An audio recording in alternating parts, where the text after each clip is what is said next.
తిరుపతిలో గతంలో జరిగిన వారాహి సభలో మీకు తెలియజేశాను, అపచారం జరుగుతోంది, సరిదిద్దుకోండి అని చెప్పాను. విన్లా 11 సీట్లకి భగవంతుడు కుదించిన బుద్ధిరాల.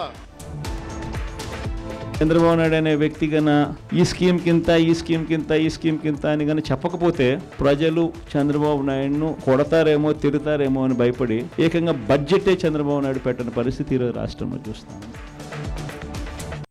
5 సంవత్సరాల్లో ఏపీఎస్ఆర్టీసీ పూర్తి నిర్వీర్యమైనది. ముఖ్యంగా 5 సంవత్సరాలు ఎక్కడా కొత్త బస్సులు తేవడం జరగలేదు. ఇప్పుడు మా ప్రభుత్వం ఏర్పాటైన తర్వాత ఏపీఎస్ఆర్టీసీలో ప్రక్షాళన మొదలైంది. ప్రపంచమంతా కలియుగదైన వెంకటేశ్వర స్వామి ప్రసాదం అంటే కళ్ళకద్దుకుంటాం. అలాంటి ప్రసాదాన్ని కూడా ఏ విధంగా రాష్ట్రాన్ని ఎలాగో భ్రష్టు పట్టించారు, మళ్ళీ ఈ రోజు ప్రసాదాన్ని కూడా పట్టించారు. సిట్టు స్టాండ్ ఎవరికి అందరికీ తెలిసిన విషయమే. చట్టం తన పని తాను చేసుకుంటూ పోతుంది.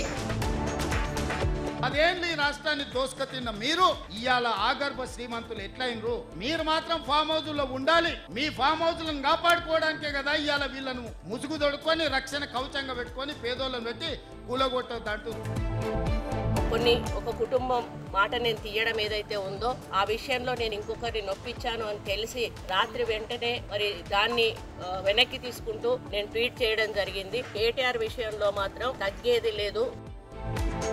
సమాజంలో ఒకరి గురించి ఒకరు చెడుగా మాట్లాడే సంప్రదాయం లేదు కాబట్టి ఆవిడ బేషరతుగా ఆవిడ వ్యాఖ్యల్ని ఉపసంహరించుకుంది కాబట్టి ఈ అంశాన్ని ఇక్కడితో ముగింపు పలకాలని నేను సినీ ప్రముఖులకు పెద్దలందరూ కూడా విజ్ఞప్తి చేస్తా ఉన్నా. రేవంత్ రెడ్డి మీద కామెంట్స్ పెడితే ఒక రేటు, సీతక్క మీద కామెంట్ పెడితే ఒక రేటు, కొండా సురేఖక్క మీద కామెంట్ పెడితే ఒక రేటు. చెప్పు దెబ్బలు తింటావు కేటీఆర్, ఏం ఖబర్దార్.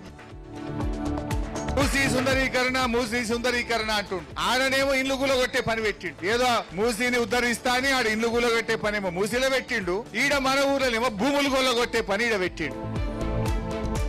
చదువుకున్నదా చదువుకోలేదా మంత్ర కంత్ర ఏందండి భాషది? నేను విత్డ్రా చేసుకుంటున్నా అని చెప్పి మళ్ళీ కేటీఆర్ గారి మీద మాత్రం నేను విత్డ్రా చేసుకోనని మాట్లాడు. ఎట్లుందంటే కత్తి తీసి కస్సన పొడిచి నేను కత్తి వెనక తీసినా కదా ఇక నన్ను క్షమించండి అన్నట్టున్నారు. కాంగ్రెస్ పార్టీ నాయకులకు అలవాటు. ప్రజల పక్షాన మేము పోరాడుతుంటే ఏదో అభూత కల్పనలతోని ఎదురుదాడి చేసుడు అలవాటు. ఇదికే కాదు, కాంగ్రెస్ నాయకులకు అలవాటు. ఇటువంటి ఎదురుదాడులకు భయపడేది కాదు.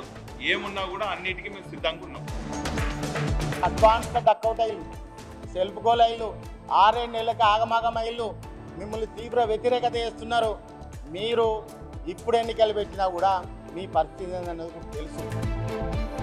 పార్టీకి పని ఉంది, మా పార్టీకి ఈ రకమైనటువంటి విషయాల మీద మాట్లాడింది, మా పార్టీని వదిలేయండి. వాళ్ళు ఈ రకంగా మాట్లాడము కుటుంబాల గురించి, మహిళల గురించి ఈ 2 పార్టీలకు అలవాటు అయిపోయింది. నీళ్ళ మీద దెబ్బలు కొట్టినట్టే ఎప్పటికప్పుడు చేపలకి జారిపోకుండా అబద్ధాల పునాదుల మీద, ప్రజలు అనుకునేటువంటి బ్రోకర్ మాటల మీద నువ్వు బతికినవు తప్ప నువ్వెప్పుడు ఒక కాన్స్టెంట్గా ఉండేటువంటి పొలిటికల్ లీడర్ కాదు.